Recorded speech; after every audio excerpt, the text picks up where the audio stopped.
দর্শক আপনাদের স্বাগত world and smart fridge presents TVS ইনসাইটে। আমি আপনাদের সাথে আছি জেবুন্নেসা আলো।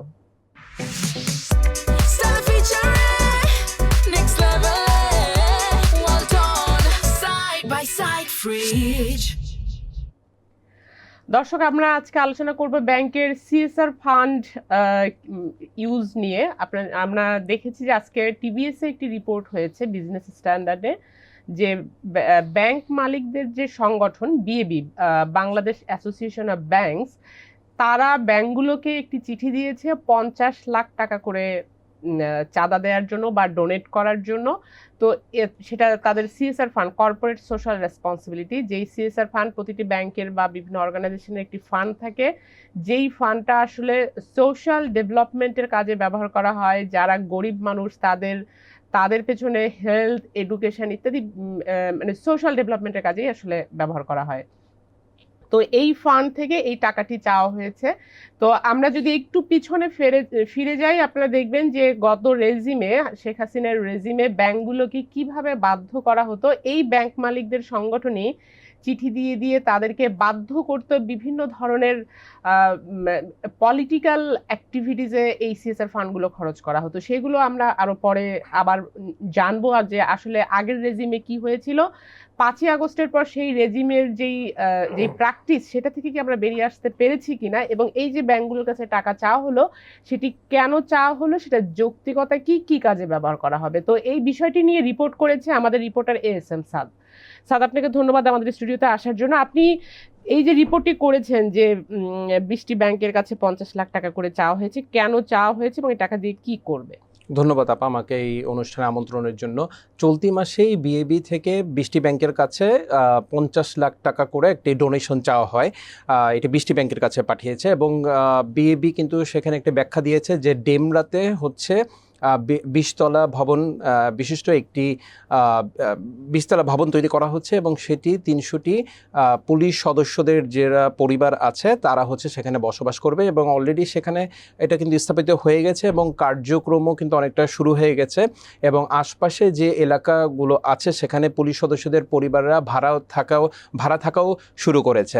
তো সেক্ষেত্রে হচ্ছে সেই এলাকাতে আসলে কোনো রকমের মানসম্মত স্কুল নেই। এটি হচ্ছে ডিএমপি কমিশনার থেকে বিএবির কাছে একটি চিঠি এসেছে, সেখানে তারা বলছে যে তাদের ওখানে কোনো ধরনের যারা পুলিশ সদস্য আছে তাদের সন্তানদের জন্য কোনো মানসম্মত কোনো স্কুল নেই, এখন একটি স্কুল তৈরি করতে হবে। এই জন্য এই স্কুল তৈরি করার জন্য তাদের কাছে ফান্ডও নেই।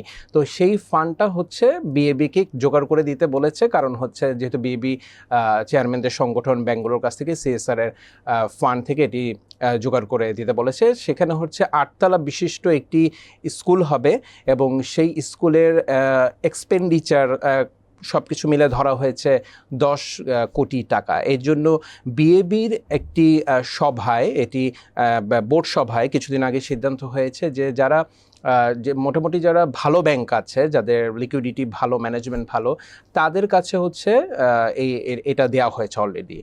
সুতরাং 20টি ব্যাংকের কাছ থেকে যদি 50 লাখ টাকা করে যদি নেওয়া হয় তাহলে 10 কোটি টাকা হচ্ছে আদায় হবে এবং সেটা হচ্ছে স্কুল তৈরি করার জন্য তারা হচ্ছে এটা ডোনেট করতে বলা হয়েছে। তো এটাতে আসলে ব্যাংকাররা কি বলছেন, তাদের রিঅ্যাকশন কি? ব্যাংকারদের সাথে আমরা কথা বলেছি, বেশ কয়েকজন এমডি এবং চেয়ারম্যানের সাথে আমরা কথা বলেছি।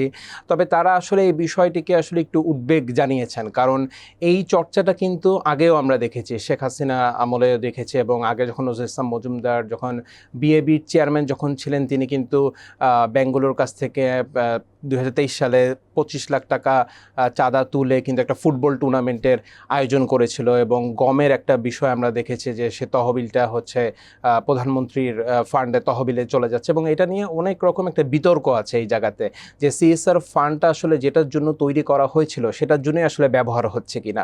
তো এমডিরা বলেছেন আসলে বর্তমানে যেটার জন্য চাওয়া হচ্ছে সেটা ঠিক আছে, কিন্তু সেটাতে আসলে এই ধরনের একেবারে যে বিএবি থেকে স্পেসিফিকভাবে যে বলে দেয় যে এই প্রকল্প প্রকল্পের জন্য এত টাকা বা এটার জন্য এত টাকা, এগুলি আসলে এইরকম ডোনেশন ব্যাংকগুলোর এমডিরা এবং চেয়ারম্যানরা বলছে যেগুলি আসলে বন্ধ করতে হবে। কারণ ইতিমধ্যেই যে ব্যাংকগুলো আছে তারা কিন্তু বাৎসরিক তাদের যে সিএসআর ফান্ড, তারা কিন্তু বিভিন্ন শিক্ষা, স্বাস্থ্য এবং পরিবেশের জন্য কিন্তু তারা অলরেডি বিনিয়োগ করছে। কিন্তু যখন একটা স্পেসিফিক বিষয়ের জন্য চলে আসে তখন এতে কিন্তু তারা একটা করেছেন যে এর আগে রিজিমে তারা এটা বিনিয়োগ করেছে সিএসআর ফান্ড থেকে, কিন্তু তাদের এমডিদের দুদকের কাছে কিন্তু প্রশ্নের সম্মুখীন হতে হয়েছে এবং তারা কিন্তু দুদকের দ্বারা হ্যারাসড হয়েছেন, বিভিন্নভাবে চাপের মধ্যে পড়েছে। সুতরাং এই ধরনের স্পেসিফিক ডোনেশনে আসলে না যাওয়াটাই ব্যাংকাররা আমাদের বলছে। তাছাড়া এই যে সিএসআর ফান্ড কোথায় ব্যবহার করা হবে সেটাও তো বাংলাদেশ ব্যাংকের একটি গাইডলাইন আছে, সেখানে কি বলছে?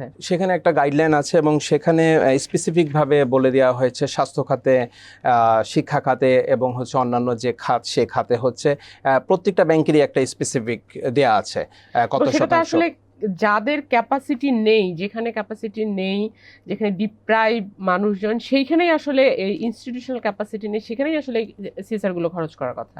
জি, আমরা যখন বাংলাদেশ ব্যাংকের মুখপাত্রের কাছে জিজ্ঞেস করলাম, তিনিও একই কথা বললেন, যে বাংলাদেশ ব্যাংকের পক্ষ থেকে তিনি বললেন যে যারা সুবিধা বঞ্চিত, সেটা শিক্ষা, স্বাস্থ্য কিংবা পরিবেশ যে কোনো দিক থেকে হতে পারে, এইটা আসলে যাদের সক্ষমতা নেই তাদের এই টাকাটা তাদের কাছে দেওয়া হবে। কিন্তু যাদের ক্রয় করার সক্ষমতা আছে কিংবা কোনো প্রকল্পের সক্ষমতা আছে, আসলে এইটা তাদের জন্য না। তো বাংলাদেশ ব্যাংকেরও একটা যে সিএসআর এর যেটা দেয়া আছে, যে মূল আসলে এটা কারা পাবে, সেটা হতদরিদ্র, ডিপ্রাইভ, যারা মার্জিনালাইজ পিপল, আসলে তারাই এটাতে সুবিধাভোগী হওয়ার কথা ছিল। ধন্যবাদ আপনাকে আমাদেরকে সময় দেওয়ার জন্য। ধন্যবাদ। দর্শক, আমি একটু আগে যেটা বলছিলাম যে এই সিএসআর ফান্ড আমরা কিভাবে অ্যাবিউজ হতে দেখেছি, আমরা যদি গত রেজিমে দেখি বিশেষ করে, তখন আমরা দেখেছি যে এই সিএসআর ফান্ডগুলো প্রায় 45%ই খরচ হতো পিএম এর রিলিফ ফান্ডে দেয়া হতো। এই সকল ব্যাংকের টোটাল আমরা যদি সিএসআর ফান্ড দেখি, এবং পিএম এর রিলিফ ফান্ডে সেখানে কিন্তু তখন পিএম এর নামেই সেই ফান্ডটা ছিল, সেখানে যেত। এই ফান্ড আসলে কিভাবে ইউজ করা হতো সেটা পৃথিবীর কেউ জানে না। এরপর বাকি টাকাটা যেটা থাকে সেটাও আবার কোথায় খরচ হতো, সেটা ছোট ছোট কিছু উদাহরণ দেই, যেটি সাদ একটু আগেই বললো যে শেখ মুজিবুর রহমানের নামে যে টুর্নামেন্ট আয়োজন করা হয়েছে, এরকম একটি, শেখ মুজিবুর রহমানের একটি ফিল্ম করা হয়েছে তার নামে, সেরকম একটি প্রোগ্রামে। তারপরে পলিটিক্যাল অ্যাক্টিভিটিস, শতবর্ষ যেটা উদযাপন করা হয়েছে শেখ মুজিবুর রহমানের, সেই সব অ্যাক্টিভিটি যেগুলো আসলে পার্টির পলিটিক্যাল অ্যাক্টিভিটিস বা পার্টির নামে বিভিন্ন ধরনের প্রোগ্রাম চালানো হয়েছে, এই ধরনের। এবং এডুকেশন, আমরা দেখছি যে সিএসআর ফান্ড এডুকেশনে খরচ করা হয়েছে, সেটি যদি আরো সূক্ষ্মভাবে দেখা হয় যে আসলে কি ধরনের এডুকেশন প্রোগ্রাম, সেখানেও দেখা যাবে যে প্রাইম মিনিস্টারের এডুকেশন প্রোগ্রামে খরচ করা হয়েছে, বা শেখ মুজিবুর রহমানের নামে কোনো একটা স্কলারশিপ ওপেন করা হয়েছে তার নাম প্রচারণার জন্য, সেখানে এডুকেশন ফান্ডের টাকাটা, সিএসআর ফান্ডের টাকাটা সেখানে দেয়া হয়েছে। কিন্তু যেই উদ্দেশ্য আসলে সিএসআর ফান্ডের, যে মার্জিনালাইজড পিপল, যাদের হোমলেস পিপল, এরকম মানুষদের জীবনযাত্রার মান উন্নয়ন, অনেক ইন্ডিভিজুয়াল মানুষ যারা চিকিৎসার জন্য মারা যাচ্ছেন, টাকা পাচ্ছেন না, তারা কিন্তু আসলে কখনো ব্যাংকের এই সিএসআর ফান্ডের টাকা পাচ্ছেন না। কারণ সিএসআর ফান্ডের যে টাকাটা পুরোটাই তাদেরকে ফোর্স করা হতো, এবং তখন আমরা একটা প্র্যাকটিস বা কালচার দেখতাম, ব্যাংকের এমডিরা, চেয়ারম্যানরা বাধ্য হতেন বড় বড় চেক নিয়ে যে প্রাইম মিনিস্টারের সঙ্গে ছবি তোলার জন্য, তারা বড় বড় অঙ্কের টাকার, এই সিএসআর ফান্ডের টাকার চেক নিয়ে যে তারা ছবি তুলতেন এবং বিভিন্ন মিডিয়াতে সেই ছবি প্রকাশ করতেন। এটি ছিল তখনকার একটা কালচার, এবং এটাতে কে কত বেশি জয়েন করতে পারে সেরকম একটি কম্পিটিশনে ছিল। তো এই ফান্ডগুলো আসলে আমরা কিন্তু এখনো জানি না, বাংলাদেশ ব্যাংক এই রেজিম চেঞ্জের পরেও এই ফান্ডগুলো প্রপারলি কোথায় ইউজ করা হয়েছে, এটা কিভাবে অ্যাবিউজ করা হয়েছে, এগুলো কোনো ইনভেস্টিগেশন করার উদ্যোগও কিন্তু আমরা ইন্টারিম গভর্নমেন্টকে নিতে দেখি নাই। তো এই ছিল, এবং আমাদের শেষ করার আগে বলছি যে সেই প্র্যাকটিস থেকে কিন্তু নতুন এই বিএবি, যে নজরুল ইসলাম মজুমদার এক্সিম ব্যাংকের চেয়ারম্যান, যার ব্যাংকটিকে ফাইনালি মার্জ করতে হয়েছে, এত খারাপ অবস্থা ছিল, তিনি নিজে এই ব্যাংকার সংগঠনটি, ব্যাংক মালিকদের সংগঠনটি নিজের কন্ট্রোলে রেখেছেন 1 দশক ধরে।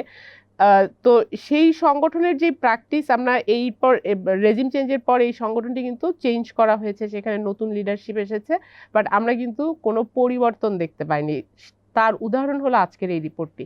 তো এই ছিল আজকে আলোচনার বিষয়। দর্শক, আমাদের সঙ্গে থাকবার জন্য আপনাদেরকে ধন্যবাদ, এবং আমাদের প্রোগ্রামটি যদি ভালো লাগে তাহলে লাইক দিবেন, শেয়ার করবেন।